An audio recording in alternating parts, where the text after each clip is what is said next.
తయారాಗಿದ್ದಾರೆ. ఇంకా జీవహింస గురించి ఒక విషయం చెప్తాను. దాంతో ముగిద్దాం. ఒకసారి నేను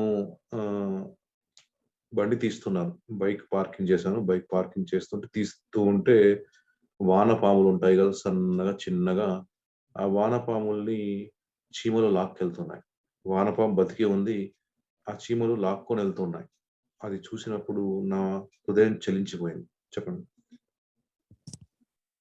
ಈ ಒಂದು ಜೀವ ಹಿಂಸೆ ಬಗ್ಗೆ ನಾನು ಹೇಳ್ಬೇಕು ಅಂತ ಇಷ್ಟಪಡ್ತೀನಿ. ಅದ್ರ ಬಗ್ಗೆ ಹೇಳ್ಬೇಕು ಅಂದ್ರೆ ಒಂದ್ಸರ್ತಿ ಮಳೆ ಬರ್ತಾ ಇದೆ. ಈ ಮಳೆನಲ್ಲಿ ಕೆಲವು ಹುಳಗಳು ಕೆಳಗಡೆ ಬಂದಿರುತ್ತೆ. ಆ ಹುಳಗಳನ್ನ ಇರುವೆಗಳು ಎಳ್ಕೊಂಡು ಹೋಗ್ತಾ ಇದ್ದಾವೆ. ಆ ಹುಳಗಳು ಇನ್ನು ಬದುಕಿದಾವೆ. ಆ ಬದುಕಿರೋ ಹುಳಗಳನ್ನ ಇರುವೆಗಳು ಎಳ್ಕೊಂಡು ಹೋಗ್ತಾ ಇದಾವೆ. ಅದನ್ನ ನೋಡಿದಾಗ ನನ್ನ ಹೃದಯ ಎಲ್ಲಾನುವೆ ಒಂದು ರೀತಿ ತಳಮಳ ಅಂತ ಆಯ್ತು ಅವಾಗ. ఆ క్షణమే నిర్ణయం తీసుకున్నాను. ఈ భూమి మీద ఏ జీవి ఇంకొక జీవిని చంపకూడదు. జీవహింస అంటే అది నా ఉద్దేశంలో. మనిషి జంతువుల్ని చంపడం కాదు. ఏ జీవి కూడా ఈ భూమి మీద ఇంకో జీవిని చంపకూడదు.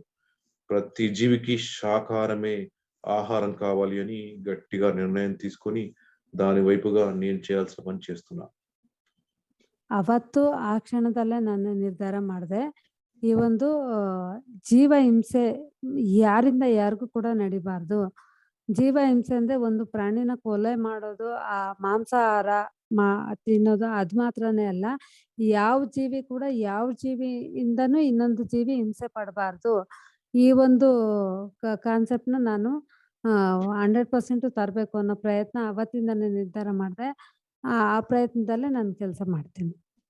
దీనికి సంబంధించి ఆస్ట్రల్‌గా చాలా వర్క్ జరుగుతోంది. దాని యొక్క ఫలితం కూడా బహుశా కొన్ని సంవత్సరాల్లో భూమి మీద కనిపించవచ్చు. ಅದಕ್ಕೆ ಸಂಬಂಧಪಟ್ಟಂಗೆ ಹಾಸ್ಟೆಲ್ ಆಗಿ ಎಷ್ಟೋ ಕೆಲಸ ನಡೀತಾ ಇದೆ. ಆದ್ರೆ ಅದು ಯಾವತ್ತೋ ಒಂದು ದಿವಸ ಕ್ರಿಯೇಟ್ ಆಗುತ್ತೆ. ಆ ಕೆಲಸ ಪ್ರಾಕ್ಟಿಕಲ್ ಆಗಿ ಕೂಡ ಬರುತ್ತೆ.